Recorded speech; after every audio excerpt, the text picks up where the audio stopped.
Welcome back to Highly Respected. I'm your host, Scott Greer, and today we are going to have a incredible episode for you guys, as always. So hopefully you sit back and enjoy the episode we've got for you today. Some of the topics we're going to discuss are some things I may have written about last week, and actually the first topic is something I wrote about last week, but it is an important topic, so I need to talk about this more and emphasize its importance to you. And of course, I'm talking about Florida's new hate crime law. Yes, Florida signed a new hate crime law last week. Actually, Ron DeSantis himself signed it, proudly signed it, in Israel, no less. This bill is supposed to target the scourge of anti-Semitism that the state is suffering.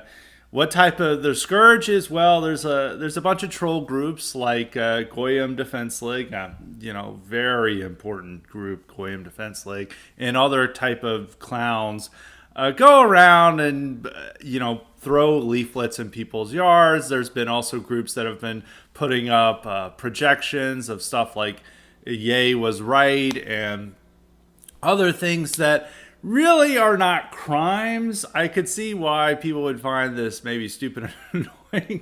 Some of the leaflets, I don't know if they're really going to convince people, because they drop off like leaflets like about Judeo-Bolshevism, or something like that in Jewish neighborhoods. I don't think they're going to convince the target audience about the Bolshevik connection there. But they insist, because the whole point of this activity is just to troll and to shock and offend for most of the activities that they're doing.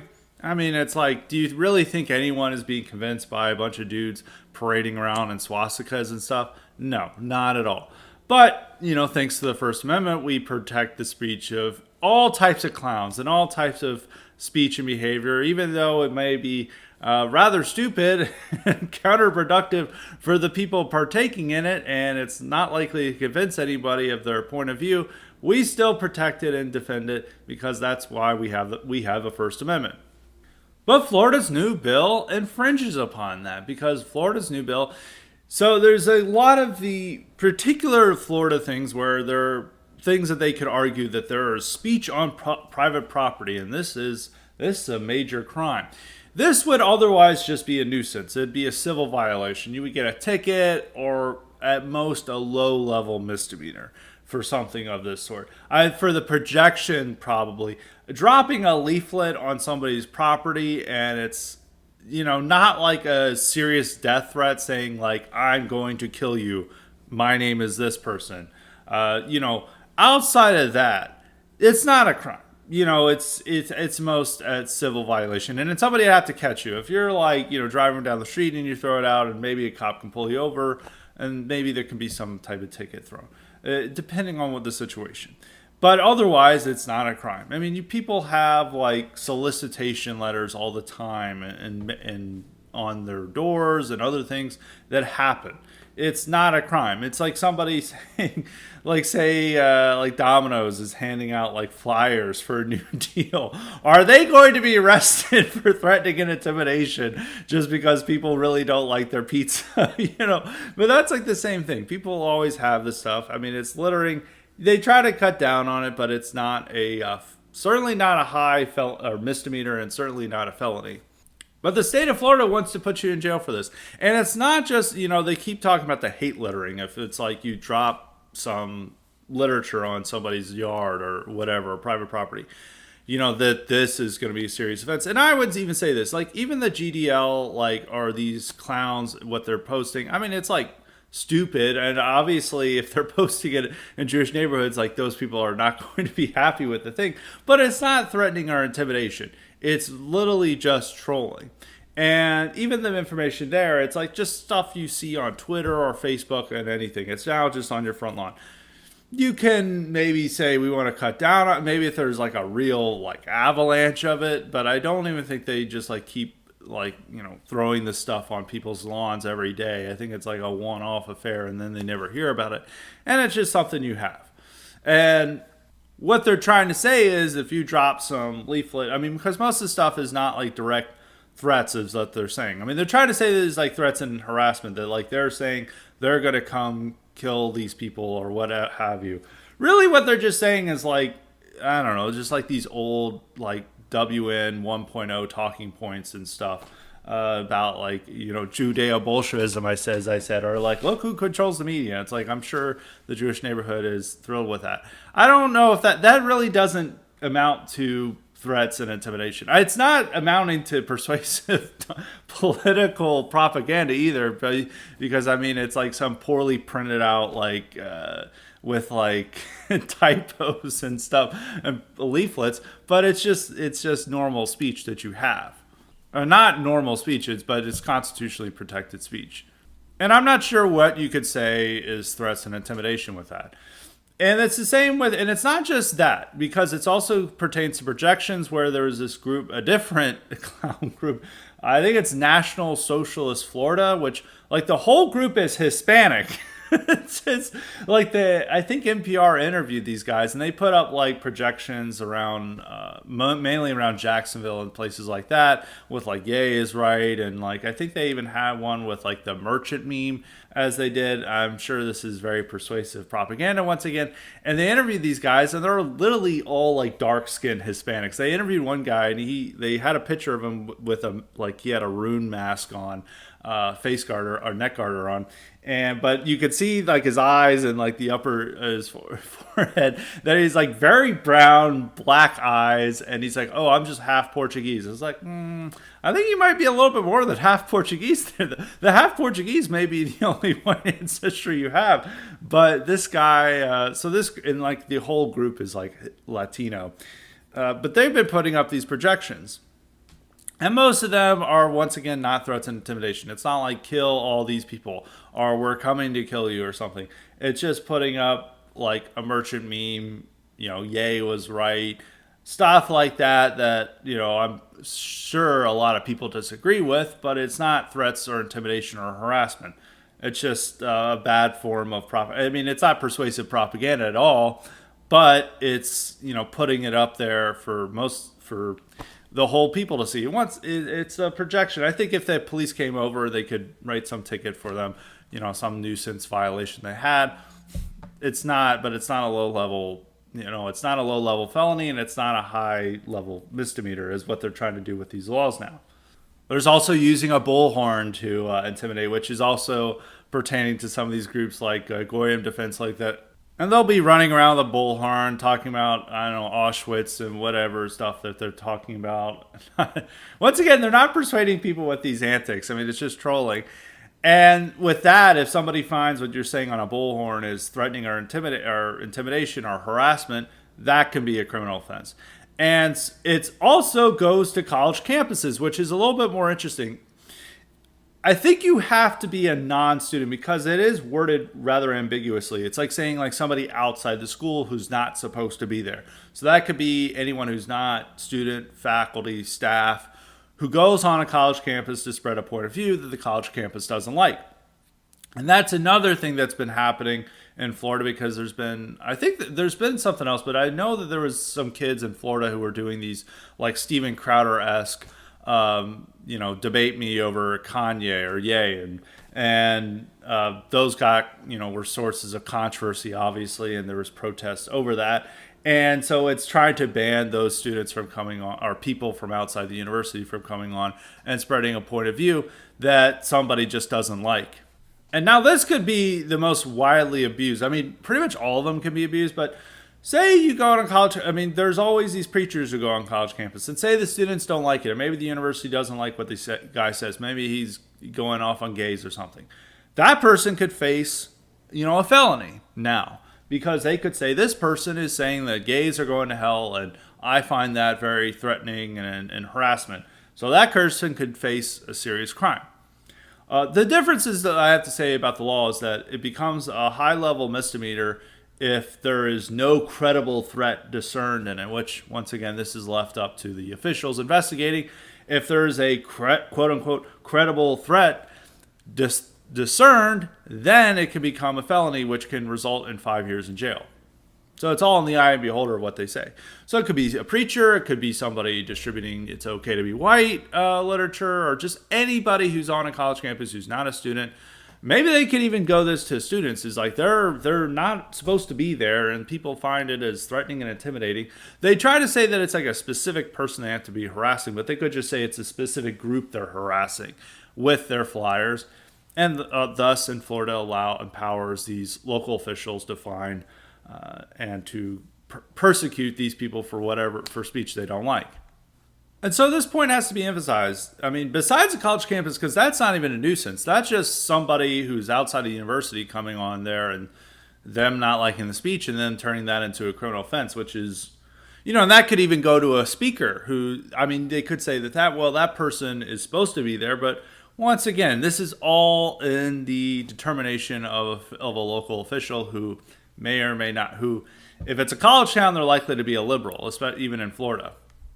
But all this bill is doing is it elevating public nuisance offenses that would otherwise just be civil offenses, and it's elevating them to hate crimes. And this is what the bill is. I mean, it's not just coming from me. It's all the mainstream media that was covering this, NBC News, CBS, like the local news stations. They were all emphasizing this as a hate crimes bill. Hate crimes. And it's elevating, and it's not about actual crimes that are being committed. It's not like they're assaulting people. It's not like they're, directly threatening to kill somebody.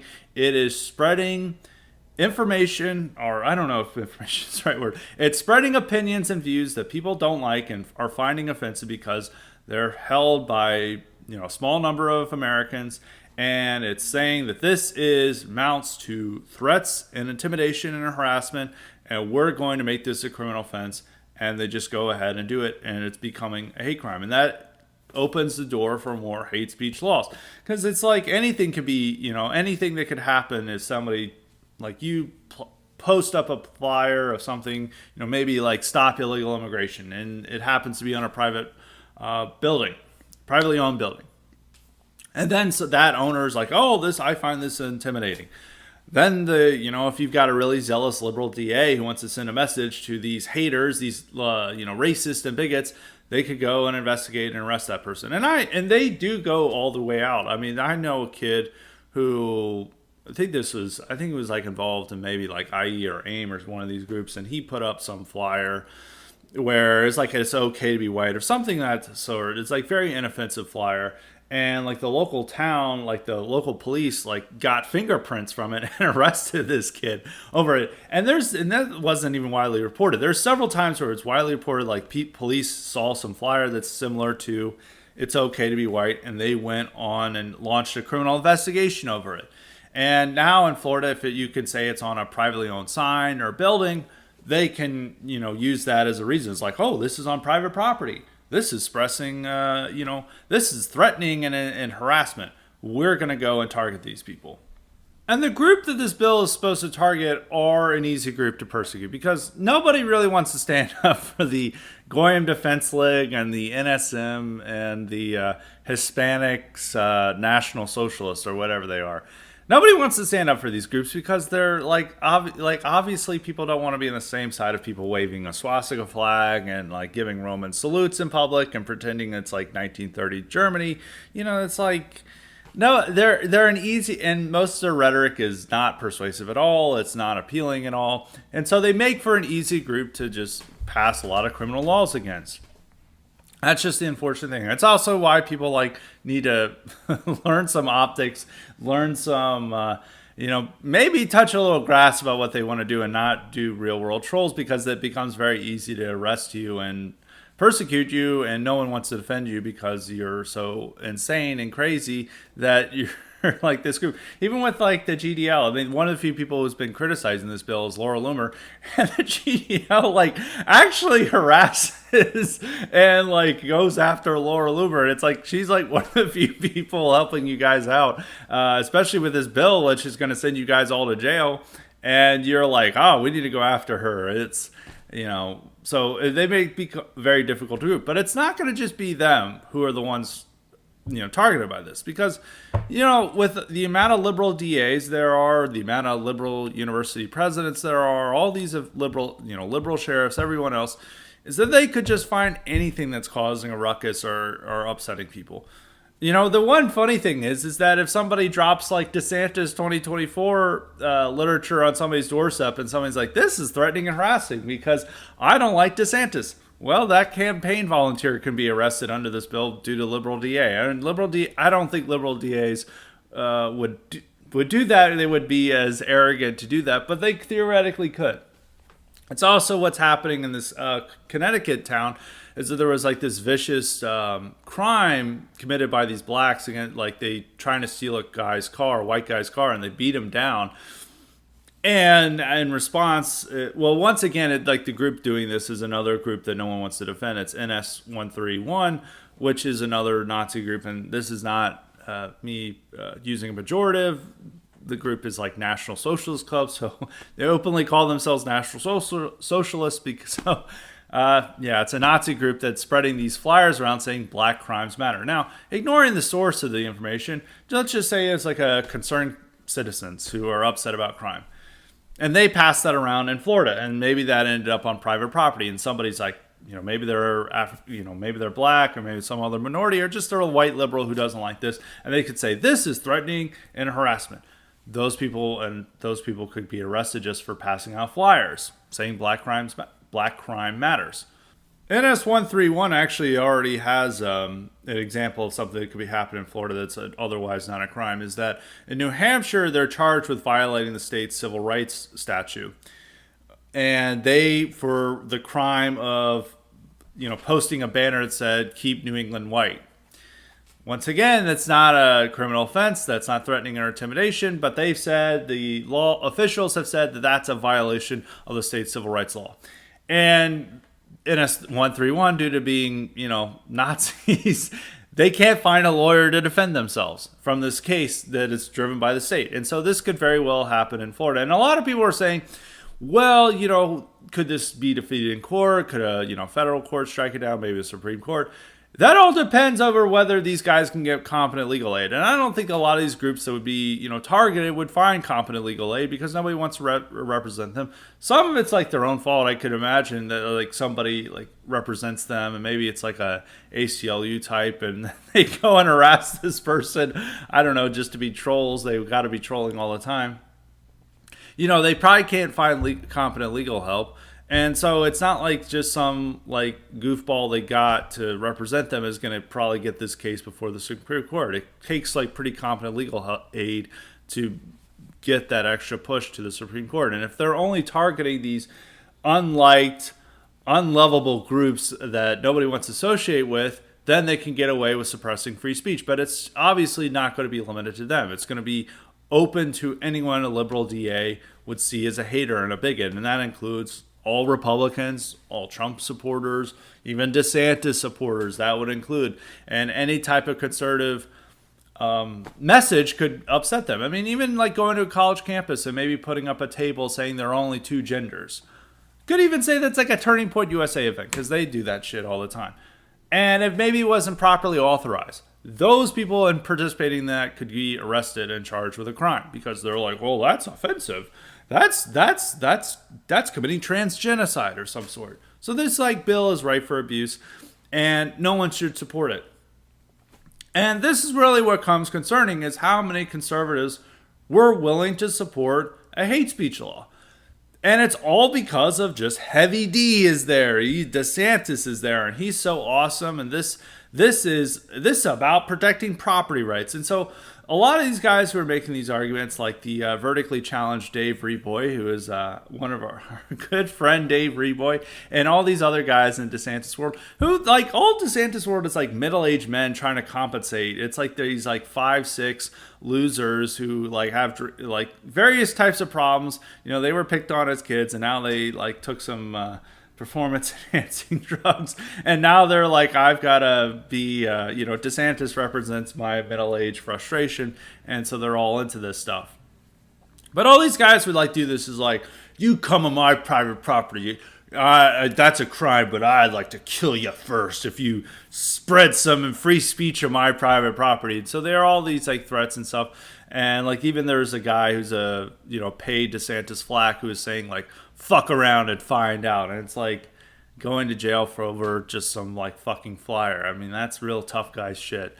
And that was one of the guys who was, defending this, because I was one of the few people who was attacking this bill on Twitter, or at least it's not like I'm that big of a figure, but like very few other people were discussing this curiously enough, because they don't want to upset. They don't want to upset DeSantis world, and they all got to pretend that he's awesome and great. And so there's a lot of people who, are DeSantis shills. They either, beclown themselves by defending this, or they curiously stayed silent. But they were all willing to defend this shit. The arguments went around that's like, well, it's private property. We're defending property rights. This isn't about property rights at all. And they should have noticed the college campus thing and realized that this is not about private property rights at all. This is about suppressing free speech. That is the point. And second, they have to pretend that everyone in Florida is a conservative, red-blooded district attorney, and no one, and same with the sheriffs and others, which just ignores like Broward County and several other districts in the state that are, governed by, very liberal officials.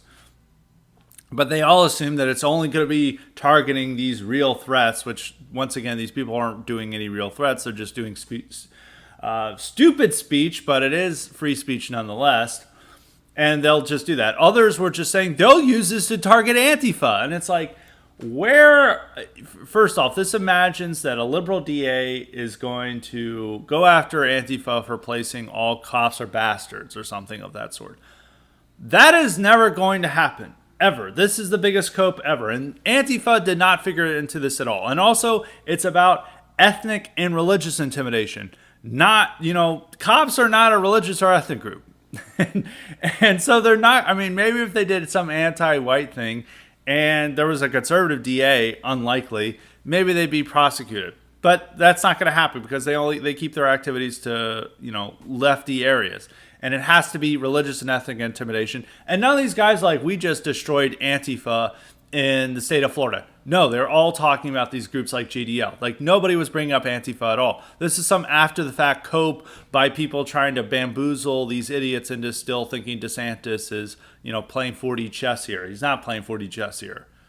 Others just use these false smears saying that, you defend the intimidation and harassment of Jews, or you're standing with your neo-Nazi losers. And this is what they're trying to say, which is, once again, it makes the people that they're targeting are an easily persecutable group, because nobody wants to be on their side, and that anyone can, people don't even want to defend this bill, but the argument they'll use is you want to stand with these maniacs. Nobody wants to stand with them, and they're harassing and intimidating all these poor people. That's not true, and so they'll just lump those people in there. And otherwise, they'll just stay loyal to DeSantis no matter what he does. And the disturbing fact is, it's pretty easy to get conservatives to back hate speech laws. Those conservatives were all sharing this tweet. I think it was sent by Keith Woods or somebody like that. It was Keith Woods. It was about Ireland has this new proposed hate speech law where even being in possession of hateful material could be a serious crime. And there's tons of conservatives, Elon Musk responded to it. I think Donald Trump Jr. was retweeting this.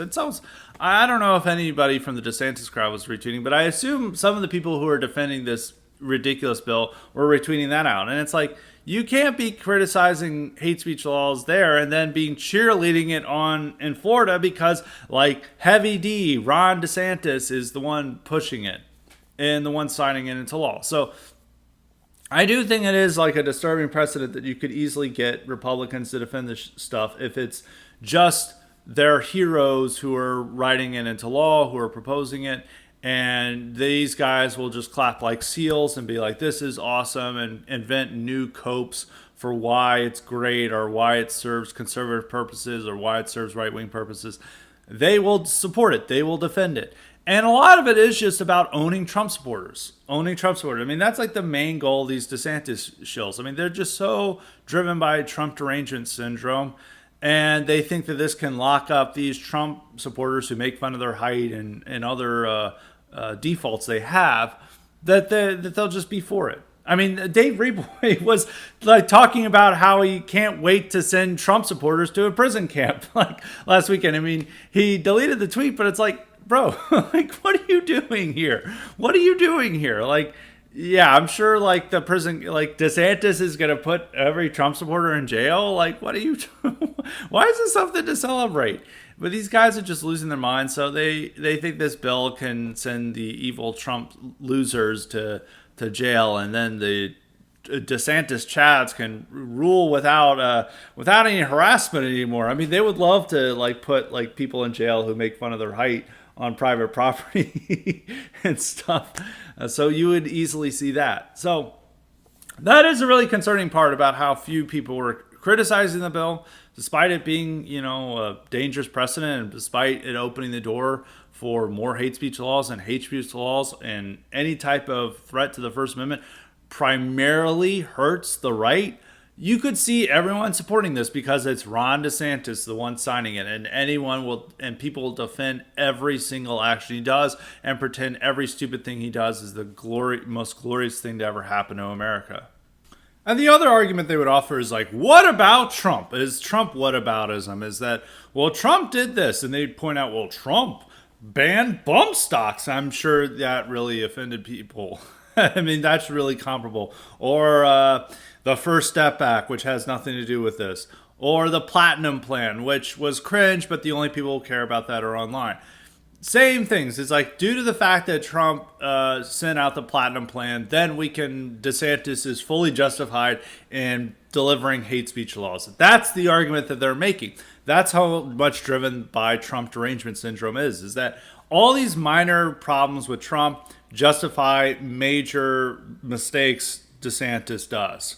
And so that's like the arguments. And conservatives were just full out and forced defending this stuff. They either didn't talk about it or they defended it on the grounds of just owning Trump supporters and owning Donald Trump and celebrating their great hero, Ron DeSantis. So it's rather concerning, and I think that this sets a precedent that like other conservatives just easily get into the hate speech supporting hate speech laws if it's just only against some minor maniacs, but of course can be expanded to include non-maniacs.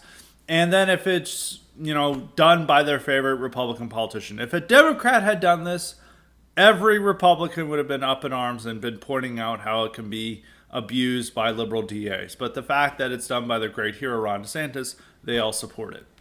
This law should frankly disqualify Ron DeSantis in people's eyes. There's no reason to support him for president anymore. This is somebody we can't trust. This is somebody who was in Israel and signed an anti-speech law in a foreign country, and he's doing it just to pander. He has no deep political instincts. Let me rephrase this. Compared to Trump, who does have instinctually America First principles, on an instinctual level. He's been talking about the problems with trade and other countries, stealing our labor and stealing our industry and the problems of immigration and just like crime. He's been talking about these issues for years. DeSantis just adopted them because he felt that this would help his political career, which they have. But he doesn't have an instinctual commitment to this. He's just a standard politician while he'll just like gladly sign this bill. Now, in some of the arguments that some of the defenders wanted to make, they would say, well, it was passed unanimously. That shows a problem with Florida legislature more than it does with the supposed merits of the bill. And then the second is, and they're fact checks that they placed on my tweet. They also said that like the word is offensive is never found. It's only threatening and harassment. That's the only language found. It's like, but one person saying this offends me, that harms me. I mean, just go to a college campus where these guys, and this has been happening for years. This is what I covered in my book. All these kids on college campus are not simply saying that this speech that they disagree with, they don't like. They say this is a threat to me. Threatens me by you pointing out these views. That threatens me. So they say that all speech is not just merely offensive, it's threatening and poses a danger to their life. And, the left would gladly, and thanks to Ron DeSantis, the left now has a bill to enforce that on a criminal level. So I just needed to point out the pedantry of these guys who are defending this bill. It's like, well, offensive isn't in there. Well, who finds this stuff offensive or elevates that to threatening is leftists and liberals, and those are going to be the people in charge of enforcing it. So this really is the final straw for DeSantis. I don't think you really can't trust him. Trump, Even with the whataboutism about Trump, Trump would never do something as bad as this. And just the optics of it, of just signing it in Israel, is just the worst thing imaginable. I mean, Trump could be easily influenced by people who would definitely oppose this. Like, it's really unfortunate that Tucker was taken off air. I think Tucker would have covered this topic and laid into it. From some people, some sense of what I have, I think Tucker would definitely oppose this. Tucker really does get mad about any of these type of speech suppression, and also this really obnoxious pandering to Israel that some of these Republican politicians like to engage in. But the whole last week for DeSantis was terrible. I mean, he went on this international trip to show himself as presidential. Instead, he showed all of his weaknesses that Highly Respected has been pointing out: his lack of charisma, his awkwardness on the stump, and especially in situations that are not carefully choreographed and staged by his handlers. It looked very bad. It's like it just began when he first arrived in Japan, and they're like, DeSantis, what do you think about Trump's numbers going? I was like, well, I'm not a candidate, so we'll see what that happens. And he bobbed his head and stuff. And then he lost his temper on some other reporter. It just sounded like angry on stuff in Israel. And then he gave these incredibly boring speeches, both in Israel and in the UK and elsewhere, where everyone's like, this is really underwhelming. And all the news headlines are about how DeSantis is a dud overseas. Everyone's writing about it. No one's seeing wow, he's looking presidential. Wow, he's looking great. The only people saying that are his, shills, many of whom are paid by the DeSantis campaign to pretend that he's doing great. And he gave this ridiculous speech in Israel, which is a parody. If somebody was wanting to satirize conservatives and their, strange obsession with Israel and all this stuff, they would do this speech. And he was like, well, and he delivered it horribly too, because he's like, and he's like, well, Florida had a hurricane coming, and, it looked really bad, and, but it was about to hit, but it then moved a little bit away. And I want to credit the prayer I left in the Western Wall for the reason why I did it. And the crowd's gave really tepid applause.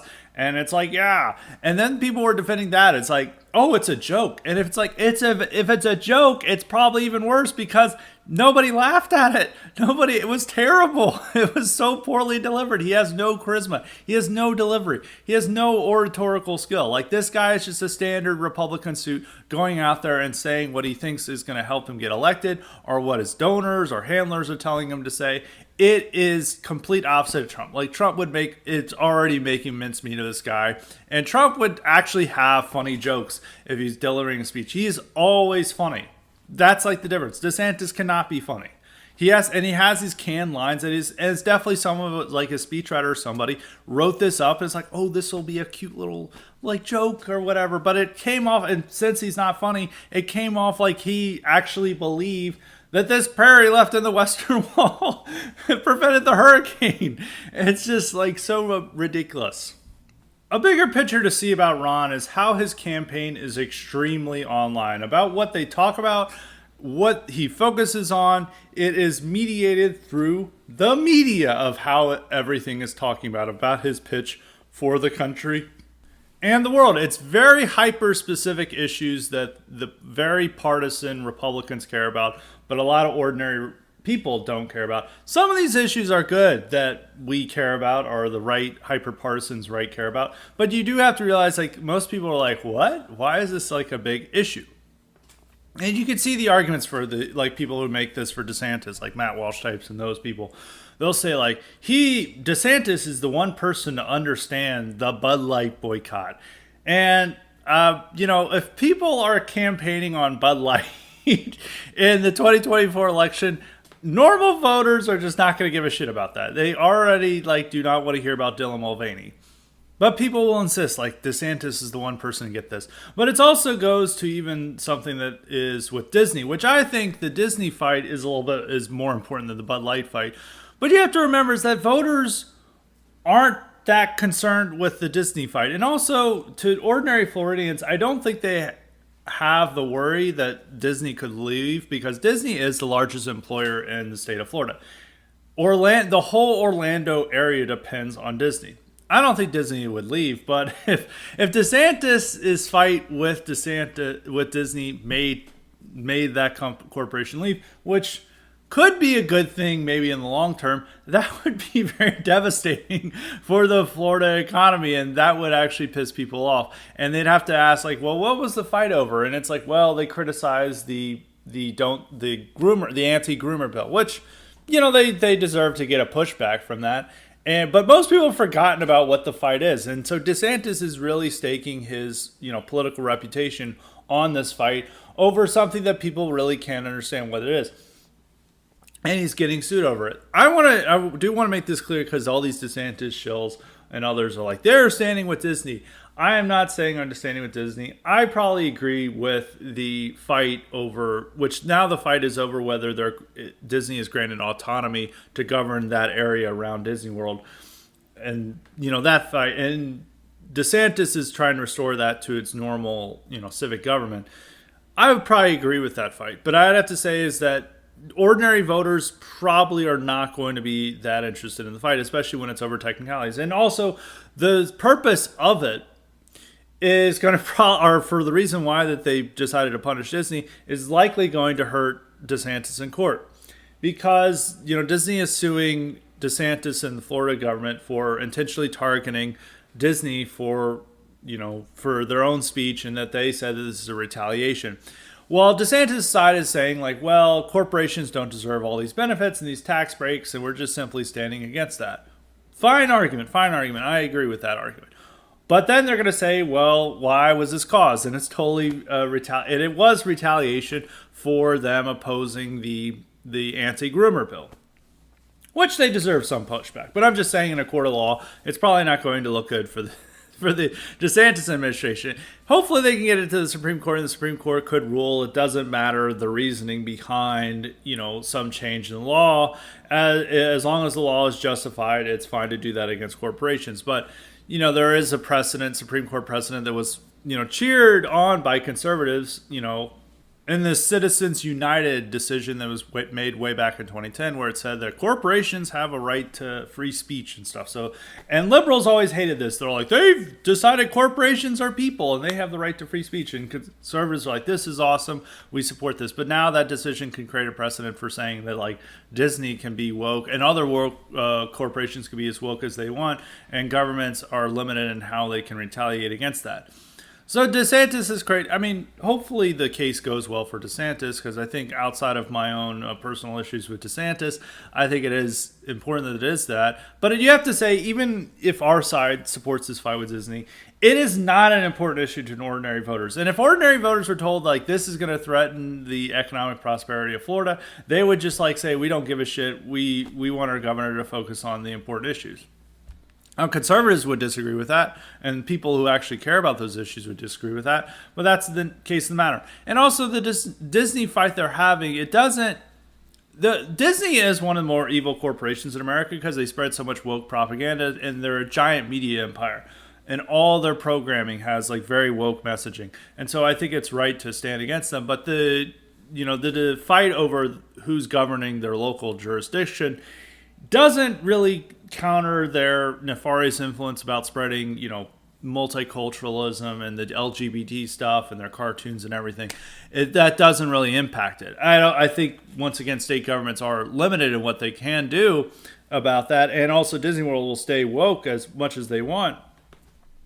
But I just want to point out that, like, even though Disney is a very evil corporation and something should be pushed against them, the specific fight has not really much to do with that. It's just about over who's governing the jurisdiction.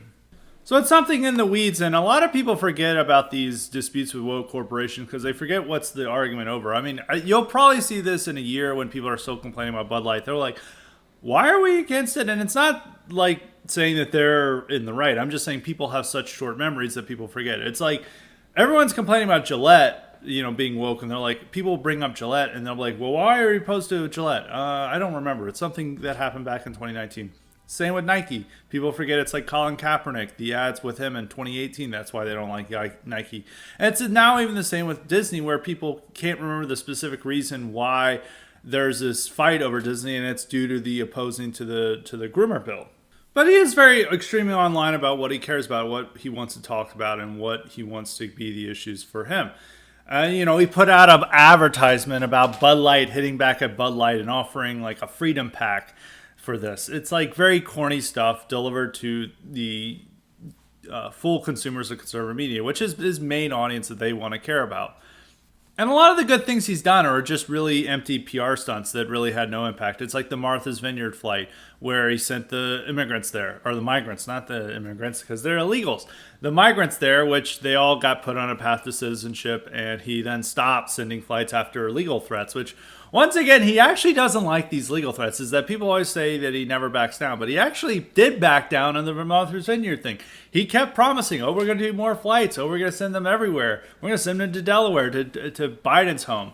He never did that because he was threatened with litigation, and there was even litigation passed up, and they're like, we don't want to do this. And I even think with Florida's litigation that he's going to try to figure out a way that the public isn't paying attention and just ignore it or just move aside. And a lot of his bills get challenged in court. Like, they passed a toothless anti-tech censorship bill, which actually didn't address tech censorship at all, shot down in court, and they just let it die. There's the Stop Woke Act, which is actually good. I actually very much support the Stop Woke Act. I think that's one of the better things he did.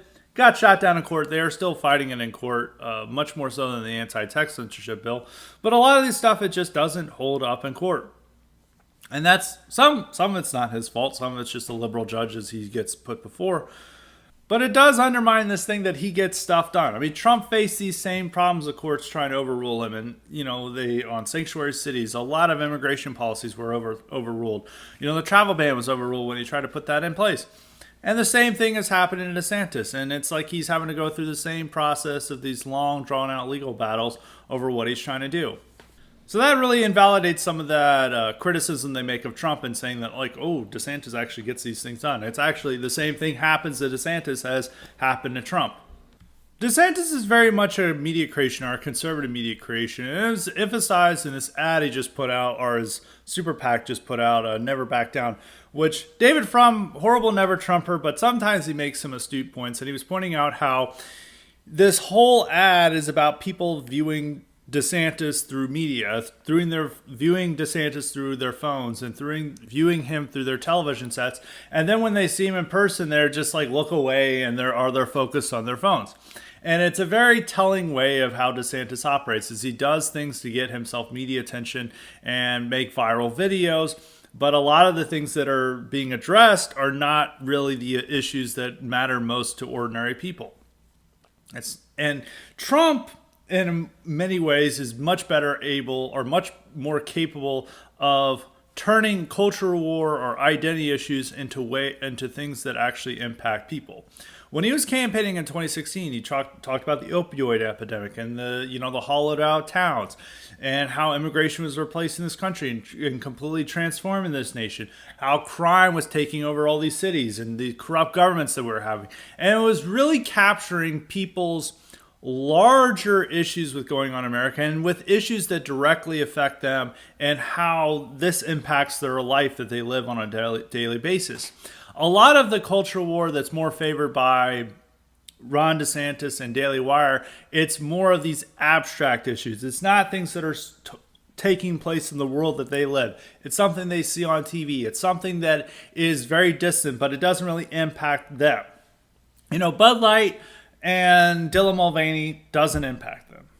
I mean, it's part of an issue that can impact them, especially if that similar stuff is coming to their kids' school, but it's something separate.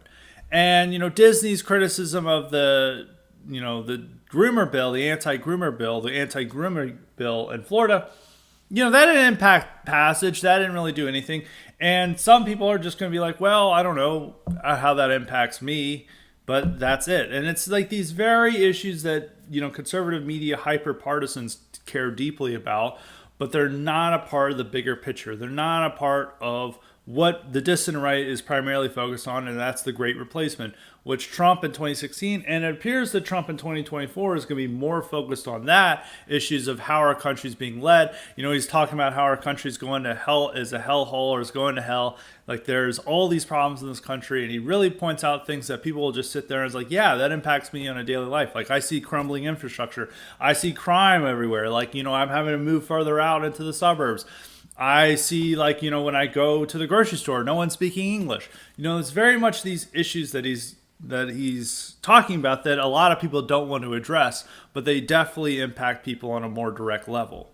But the DeSantis campaign is extremely online. If you lived on Twitter, you would think DeSantis has overwhelming support. He's like this incredible candidate, and where most of the shills appear to live on. I mean, I probably can say I live on Twitter too, but at least I realize I live on Twitter and it's not the real world, but all these people do. And it's like this argument that I was seeing that they're now saying there's like closet DeSantis supporters because they're so terrified of being ratioed by Trump supporters online. It's like most Republicans are not on Twitter. They're still on Facebook. And what fear do they have? It's like such a DeSantis shills are just so obsessed with their own sphere and their own world and what's happening to them that they don't really see what's happening outside of it. And it's like, yeah, you guys get dunked on for your opinions because that's the nature of Twitter. But anyway, the overwhelmingly popular side of Twitter for conservatives is the DeSantis position. I mean, it's like most of the big commentators are DeSantis shills. And there's like the people who are Trump supporters that get ratioed too. I don't see anybody being like, oh, I'm so oppressed because I'm a Trump supporter. But it's these people just invent new copes every day to compensate for backing a candidate who's not going to win the primary. A final point I want to make is that there are like downsides to using power, state power, in the way that Republicans always advocate for, which it's always like direct, retaliatory, and people are like saying we have to do this because we gotta sound like Shredder, and it's like we must use power to crush our foes.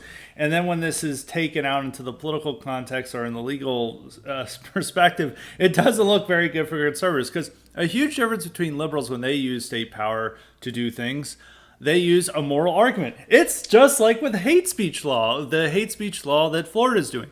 They're not saying like we're using state power to crush these evil Nazis. Like the whole bill, if it was written by like what right-wing Twitter views as state power, they're like, we with the absolute state power, we determine these Nazi maniacs are our enemy and we're going to silence them and arrest them because we have that power.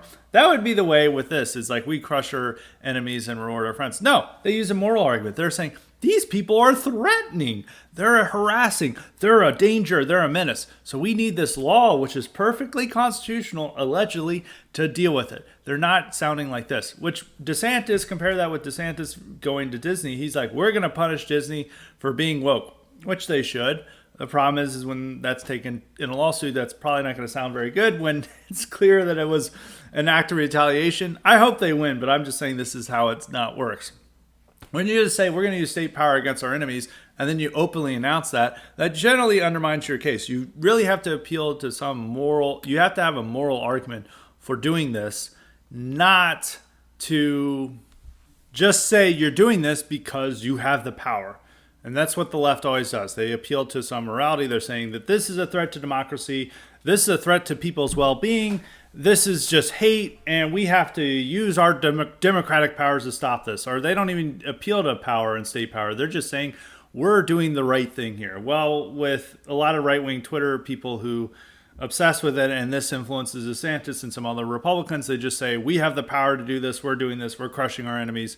And then it doesn't play out as they expected. Similar to how the Tennessee expulsions, they turned these three guys, or the two black guys and the woman, to a lesser extent, into heroes. And people were like, this is an effective use of state power. It was a completely ineffective use of state power. They didn't have any appeal to moral claims or anything. The expelled had the appeal to moral claims, and they've been turned into heroes. And now they're giving commencement addresses and all this other nonsense and going on TV and meeting with the president.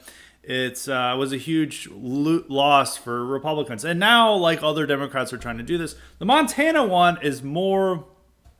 The Republicans are in Montana, this is a little bit sidetracked, but There's this transgender lawmaker, whatever, representative in Montana who's causing a ruckus, and Republicans censured this person.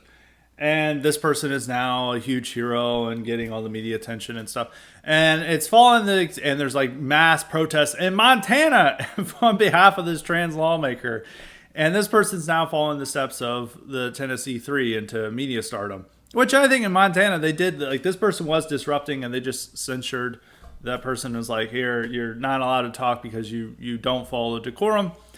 But, you know, they're now seeing what can happen, that you can be turned into a star overnight just by causing a disruption and ruckus, and the appeal to a moral claim helps your cause.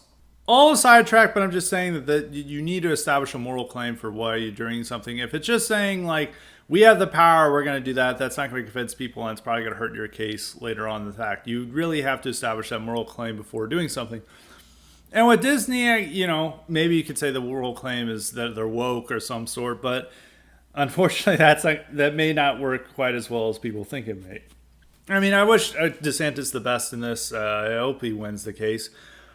But larger picture, and what we want for our leaders is that we want someone who's focused on directly the issues. Some of this stuff is sidetrack issues, as we were wanting to say. Sidetrack's coming up a lot in this podcast today.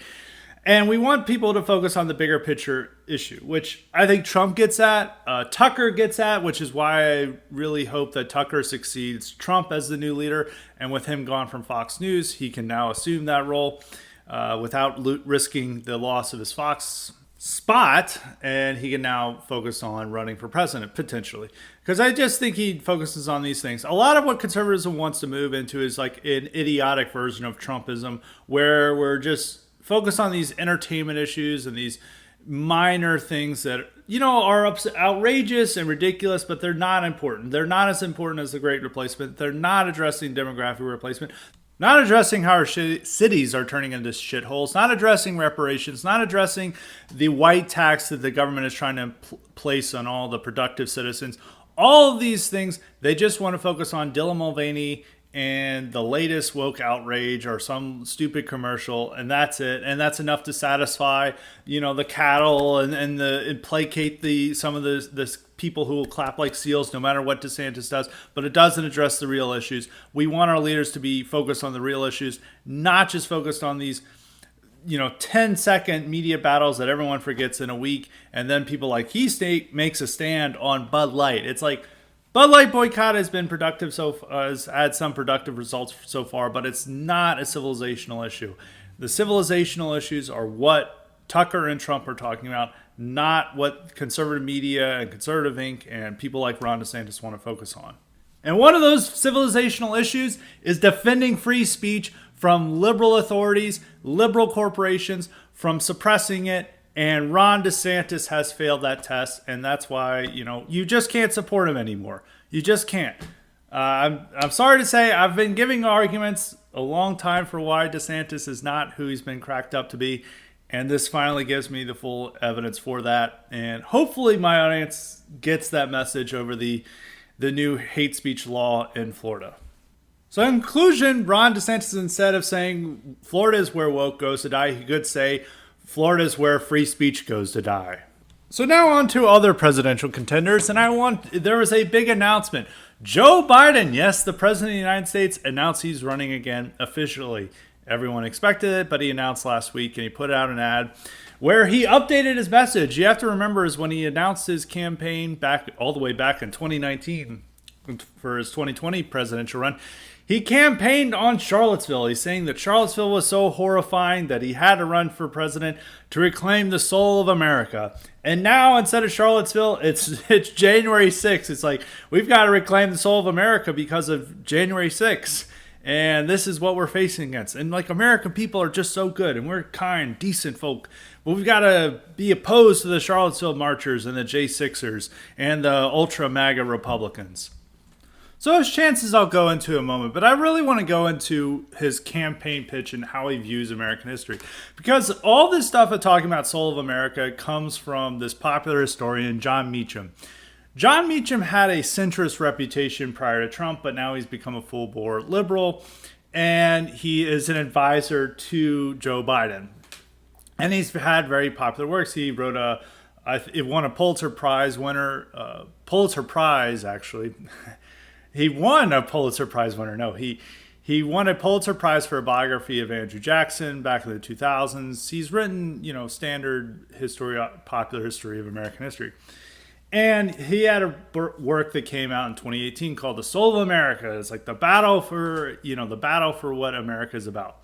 I don't think that's a proper subtitle, but that's the theme of the book. And it's written in response to Trump and Charlottesville. And it's basically presenting this history of America where there's these good guys who want to secure an ideological conception of America versus the bad people who want to make a racist version of America. And he positions, the Charlottesville and Trump on one side and the good people of Barack Obama, Abraham Lincoln, all these types, but then there's all these types of villains of KKK and others. And Biden has incorporated this theme in a lot of his speeches. And his book was a bestseller. It then became the basis of, I believe, an HBO documentary. And so it's out there. And Meacham is also helping to write speeches and advising Biden. And even though Meacham goes on like MSNBC and I think CNN maybe, he goes on there all the time. He doesn't really disclose that he's a Biden advisor, but it is what it is.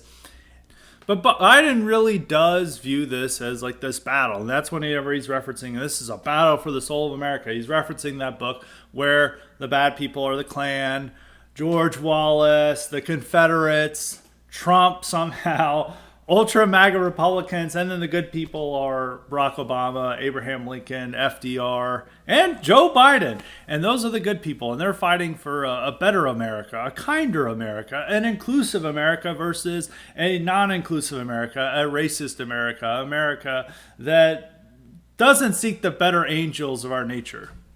They just seek to be racist and hateful. And so this is a conception that is not unique to Meacham, but the conception of it and the particular conception of it is sourced from him. But this has been a popular theme throughout American history or American historiography of just counterposing like one bad side that represents an exclusive and non-multicultural, non-multiracial America versus a multicultural, multiracial America. It's all about inclusivity and equality and true spirit of liberty. And this has been a popular thing among a lot of liberal historiographers. If you guys listen to the IQ supplement that Irk and I did on Jill Lepore's books, and Jill Lepore's books, These Truths, which is like a huge single volume on American history, goes along with this theme, that's the same theme that is in Soul of America. And there are many other examples of that. But Biden really leans into that. And it is a popular framework for people to go on. And it's a framework that it resonates with what kids were taught in school and how they view American history. And even if you open up Soul of America, I have not bothered to read it because I'm like, I already know this story. I don't need it. But if you open it up, it's like there's a illustration for the opening part of the book, which is Abraham Lincoln, and then you go to the back and it's Martin Luther King, and it's like, this is what their heroes of America are. And the villains, if you look through those, skim through it, you can see the villains with Confederate flags and other things. So this is how Biden views the country and views our history, and this is what he's going to campaign on for 2024. But instead of Charlottesville, now it's January 6th, and they represent the villains of American history, and he represents the good guys, and we're fighting for a more equal, more inclusive America against these bad ultra MAGA Republicans. It might just work because he made that weird Dark Brandon speech a few months before the election. I think it was September of 2022, where he's like, the ultra MAGA Republicans are a threat to our democracy. And they have the dark red background and all that. And he made this speech and everyone's like, this is very weird. I said it was a very weird speech to give about saying that there's like a whole class of Americans, a whole political party that's a direct threat to our democracy, a direct threat to our country. And Democrats campaigned on it in 2022. That was their main pitch, is that Democrats or not Democrats, but Republicans threaten our democracies, that we may no longer have a democracy after the midterms, which is a ridiculous claim. But they won. They had a much better result than they thought they would. And Biden felt this was a win for him, so he's going to run again, and he's going to campaign on that same message that the Democrats had in 2022, and just say that Republicans are a major threat to our democracy and they're going to take away our liberties and we're going to turn it into a fascist state if Republicans gain power, and that's what they're going to campaign on. Might work, might not work. We'll see. I don't know if that was the real key to victory in 2022. I think there was other factors. I always go over this. Some it was candidate quality, and some want to blame Trump, but a lot of the establishment also supported these candidates as well. Some of it's candidate quality. Abortion played a big role in changing the fortunes of the election, and it was also the lifting of COVID restrictions that made Americans a lot more content and maybe less angry against Democrats and Biden. So there's a lot of those factors. A lot of the factors abortion will still probably be an issue for 2024. Unclear. I don't think COVID will be, or the COVID restrictions, which actually that helps Republicans. So we'll see. But, when it goes to his chances or why he's running again, I was always predicting that Newsom would run, and I only see really Newsom as the real challenger. Bernie was suggesting it, but Bernie's older than Biden, and Bernie had a heart attack on the campaign trail last time. I think he would die if he campaigned again. It's tough campaigning.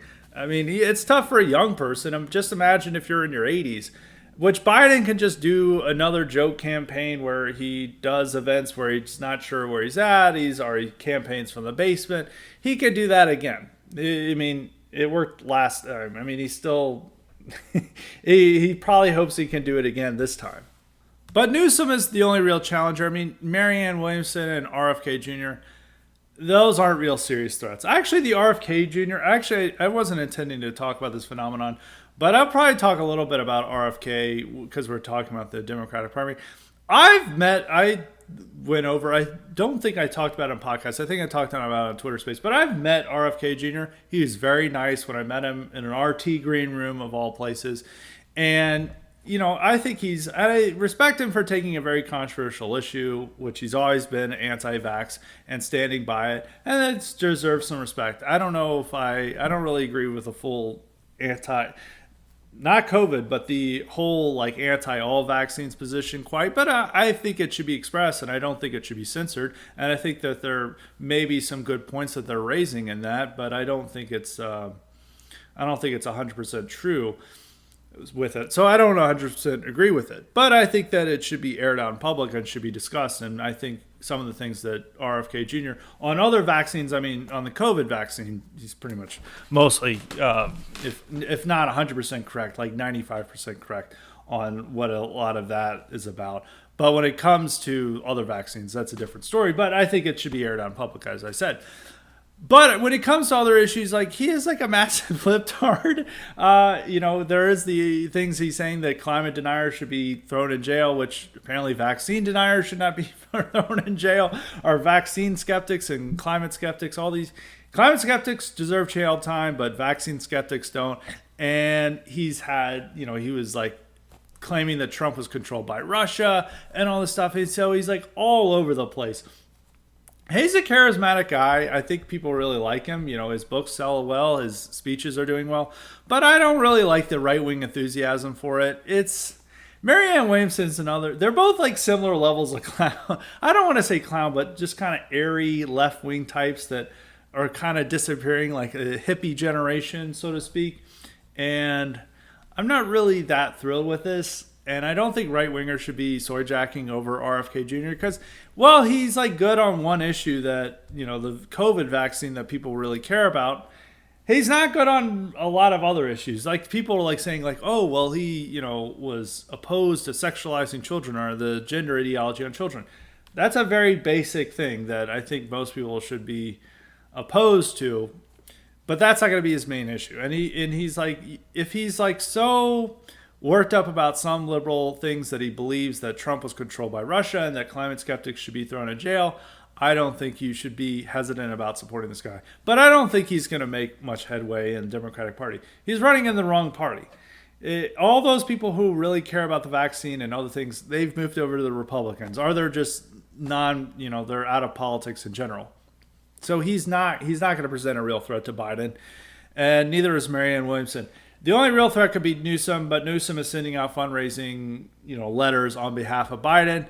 I don't think Newsom is clearly waiting for his chance. He's being like a much smarter DeSantis. If DeSantis was smart, he would be more like Newsom. And DeSantis is like, oh, I fully support Trump.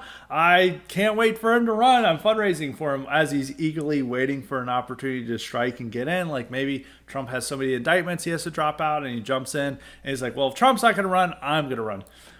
But DeSantis is going down a different path that's far dumber. While Newsom is being incredibly pro-Biden while clearly waiting for a chance to go into the race. Maybe Biden has a health problem. Maybe there's some scandal that's uncovered that, forces him to not run again. There's a lot of things that can happen between now and the primaries. A little over a year, but there's full-on investigation of Biden. Biden is an old man. There could be something that happens that could make Biden not run. And Newsom is waiting for that opportunity. But if Biden does not have a major health scare, as long as there's not like some real scandal, or I don't want to say real scandal, but as long as there's not a scandal that really upsets Democrats, Biden's going to be the nominee and he's going to cruise to victory. Nobody's really going to challenge him. It's very hard to defeat a sitting president. It's very hard to defeat a sitting president for the party nomination. You'd have to go back. I don't think it's ever happened in the modern history. You'd have to go back to the 19th century to find, but primaries and party conventions worked very different in that time. But in the 20th century, the only times where there was a serious challenge was 1912, Republican Party, Teddy Roosevelt challenged William Howard Taft. If there was a normal primary season that went on, Roosevelt would have easily won. But there wasn't. It was primarily centered at the convention, and the convention went to Taft, even though Roosevelt was more popular, and Roosevelt ran third party and actually got more votes than Taft. So that's one example. And I'm talking serious challenges, like where there was actually a direct threat.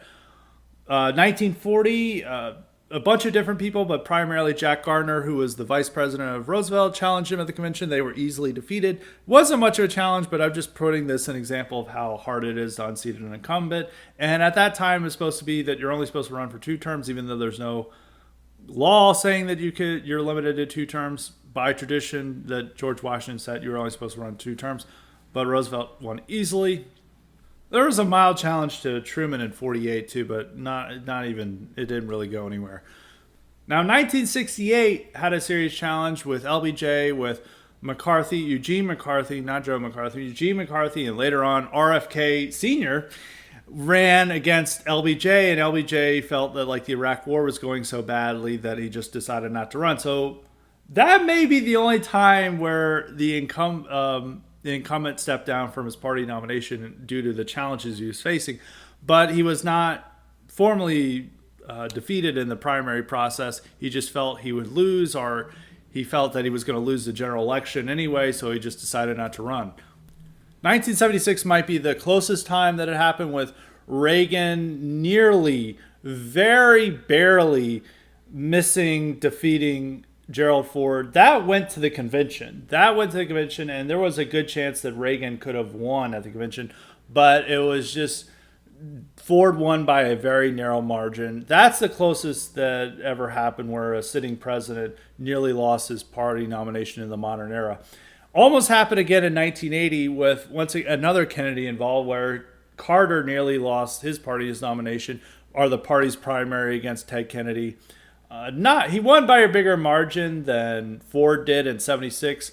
By the convention, it was clear that Carter was going to win, while it was still in dispute at the 76 Republican convention of who would be the nominee. So it's daunting odds. And Newsom, I don't think wants a direct head-to-head unless something weakens Biden, and he will just stick with it. So Biden, by all accounts, once again, some things can change in the next February. Starts in February 2024, so 9 months. Things can change in 9 months, but if there's no health disaster and no like serious scandal where like Joe is like gives a communication to China saying, yeah, we'll do whatever you say as long as you pay Hunter, as long as nothing like that emerges, he's going to be the nominee. Now the all-important question: can Biden win? And the answer is yes. He can win. There are things that can hurt Biden. I do think he is going to be running a lackluster campaign. He's not going to be on the campaign trail that much. They're going to be keeping him in the basement or at the White House, and he's just going to say he's just so busy running the country that he can't campaign. They're going to definitely do that, even though he still likes campaigning to a degree. He is a people person. He likes, speaking out in front of people and talking with people. He is one of those extroverted personalities. Like, people dismiss his charisma and stuff. He does have a certain level of charisma, and him being this senile old man is some ways a help to him, because they're like, oh, it's Joe, and people don't feel that threatened by him because it's like, oh, it's a nice old man. And whenever he makes gaffes, it's like, oh, it's just Grandpa Joe saying stupid stuff again. It makes he has that persona. But, if we do have a severe economic downturn, if Biden is just not responding to the people's needs, he could be defeated. But I think he is probably the best Democratic candidate out there. Newsom is very charismatic. He's a very electrifying, energetic figure, but he is very left-wing. He could be a dream candidate for Republicans to run against, not on the debate stage, though, but just they could present California, look how bad it is, look at how they're pushing reparations and all this crazy shit and open borders, and he wants to turn America into California. That would be a compelling message, and I think that would really hurt Newsom. Who else do they have? Kamala? You got to be kidding me. Kamala, they could run whoever they want against Kamala. Kamala's the most unlikable politician in America. Buttigieg, first off, has been failing his job. Second off, people don't want to vote for him. I mean, people are not ready to vote for a gay man. And also, he's a very strange gay man who's strikes people as a sociopath. I always love the theory that he's not really gay. He only pretends to be for political gain, which could be true. They don't really, everyone else, it's like Warren's old and forgotten. Elizabeth Warren, to spell that out. Bernie is old, not going to run. Most of the candidates that they were thought as a future were turned out to be duds, like Cory Booker and others. Their bench is so bad, they're having to rely on people like Amy Klobuchar, who has no charisma and is, by all accounts, a horrible boss and just not somebody who they want to be their presidential candidate. So it really is Biden is their best choice. Newsom is the only other realistic choice, but I think it would be easier for Republicans to paint him as an extremist versus Biden.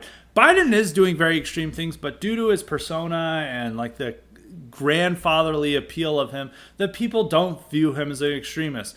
And they voted for him to bring back the status quo and to rewind things back to 2014.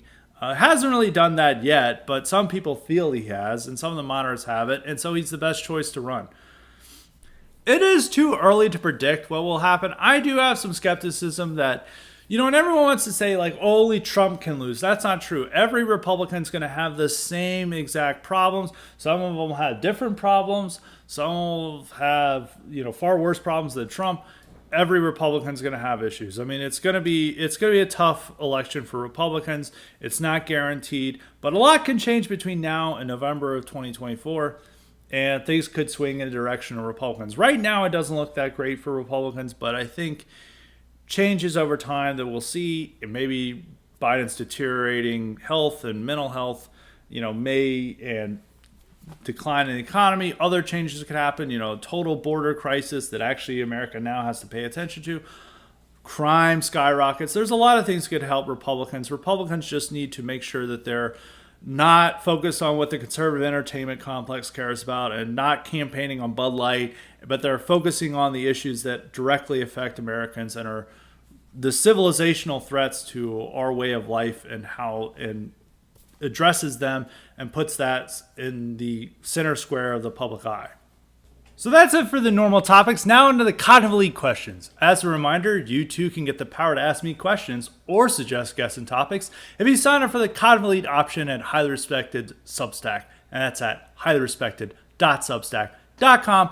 And make sure to sign up for the IQ supplements while you're there. And if you, for some reason, don't want to sign up for the IQ supplements, you do not want the additional boost of intelligence, make sure to sign up for the free subscription list so you can get all of my great articles delivered right to your inbox. So the Two questions we have today, both come from New England refugee. They're great questions. So his first question is asking, hey Scott, another question. Actually, this is the second question, but we're beginning with this as the first question.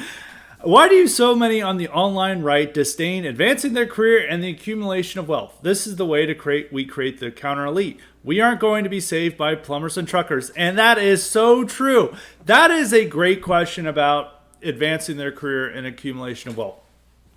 Some of it is from the understandable feeling that the society around us is so corrupt that, you know, they don't want to pay the price for advancing their career because they don't want to have to deal with diversity, a DEI indoctrination. They don't want to have to deal with, you know, maybe the racial preferences in hiring that they're going to match. And maybe they just feel this society is so corrupt, it's better to just drop out, move to a rural area and be a plumber. I kind of understand where that feeling is coming from, but it's also not a solution. It's a retreat. And also it's driven by a couple different factors. It's driven by this idolization of the working class. Everyone views the working class as these noble beings who are just superior to everyone, and we need to be more like the working class, and you can do all these great things, and people really want to descend to I don't want to say descend because it's not like the worst thing in the world, but they all want to be working class, even if they're living, their middle class job and they live in the suburbs. They really idolize this and see it as like the grass is greener on the other side. And there's this obsession that we represent the white working class and the white middle class as the enemy. And so you shouldn't be like the white middle class. So it's part of that intellectual fixation. And another factor is that there's all these working class guys who gain status by being working class. Status is not given to people who are like accountants or lawyers or standard middle class jobs. But if you announce you're a plumber, people view you as like a Navy SEAL on right-wing Twitter and right-wing spaces. And a lot of these people feel that the highest pursuit in life is to be like them. And they insist that you guys got to be more like me because this is what success looks like. A dubious proposition, but some people believe that and some people buy that. So those are the factors driving it. I agree. It's very stupid that people do this. I mean, we really should be telling people how to best succeed in this life to gain as much wealth and prosperity that they can obtain and, advance themselves so much. So because I always make this point, it's like if society somehow collapsed, like look at the Soviet Union, it wasn't just like we're turning our power over to the plumbers of the Soviet Union. No, there was like people waiting in there in the wings. There was these entrepreneurs who were building things, people within the intelligence world of the Soviet Union. These were people in powerful positions there, or people in positions poised to take over if the Soviet Union fell and they came into power. They weren't just living out in, the middle of nowhere or the Urals and, plumbing. They were there close to the power centers waiting to make their move. And when the opportunity arose, they made their move and then they situated that. And you really do need to have some type of counter elite because it's like just even ignoring, like maybe you hate lawyers, maybe you hate these people, but like if you have a tough situation like where they're persecuting all these people, you want to have a lot of lawyers on your side. I mean, the left benefits so much from having people like the National Lawyers Guild to come out and bail them out of jail and to support them in their endeavors. And the right doesn't have that. And if the right doesn't have any lawyers on their side or any of the professional types on their side, it doesn't matter how good at plumbing they are. They can be thrown in jail and they can, have their wealth taken away and all these things. So you do need to be interacting with society and not just banking on it collapsing at any moment. And somehow the mechanics, truckers, and plumbers who are needed and useful to society are going to take over because those are not going to be the people to take over in any scenario. And the second question from New England refugee is on red pilling friends. It's like, if your friends seem like they can be turned to think the way we do, should we try? And he talks about he's talking about his examples of like where it seems viable. In my opinion, we have to pick our battles. In most cases, it's not worth it to lose friends. What are your thoughts? I think it just depends on your relationship with your friends. If you have friends who are like fairly conservative or just fairly open to ideas, you can just share them videos or like, hey, did you see this news stuff? Or really just share news stories with them that they may have not heard about. Maybe like the new credit score there's probably a lot of people who are saying this and like saying like this is what happens when our society is dominated by anti-white racism, and this is the justification or something like that of punishing people who've done what they were supposed to do and worked hard and paid their debts. This is what happens to them in our society thanks to anti-white racism, are just like presenting clear examples of discrimination. I think just sharing news stories and not being like so like imposing about it, like you have to believe this, and sharing a bunch of crazy stuff and that, just sharing normal news stories and being like, hey, this is what our countries are like, this is what's happening, like anti-white racism is real, look at demographic change, look at what's happening at the border. Just sharing news stories and being like in a friendly, casual way, I think is the best way to plant seeds in people's heads to move them in the right direction. So but some people, a lot of people have friends and family that think completely differently from us. If your family member or friend is a huge liberal, probably not worth it. But if you have a friend or a family member who's apolitical or open to ideas and maybe a little bit of a free thinker, go ahead. But do it, in a casual way, friendly way. And I think just sharing news stories that they wouldn't have otherwise heard about, and just saying like, hey, this is what's really going on. This demonstrates something that I believe in. Take a look at this. And I think that's the best way to move them in a direction. And it takes time for it too. It's not just going to be one video that they watch on BitChute, which I don't recommend sending any videos that are limited to BitChute. Maybe there could be a few, but some people may want to send some very unoptical stuff, so to speak. But I think there's ways to do it. And maybe there's like a clip of some commentator you really like, and you could just say, hey, look at how he frames this issue. Like, one of the bad things about Tucker being fired is that you no longer really have that, where it's like, hey, you share your friend like this news, this monologue that Tucker had about an important issue that no one else is covering. And you could say like, hey, you think that the Ukraine war is about fighting for liberty and independence? Well, watch this clip, and I think this could change your mind. And so it's a gradual process, and I think you should attempt it, but be smart about it depending on the friend or family member that you're approaching. So that is it for today's Highly Respected. Hopefully you guys got informed. And next week we may not have a Highly Respected because I'm traveling a little bit. So I may take a little bit of a vacation, but if I do not have a Highly Respected episode, we are not going to have one on Monday, but I may record one on Tuesday for a normal episode. So we're not going to have one on Monday, but we may have one on Tuesday.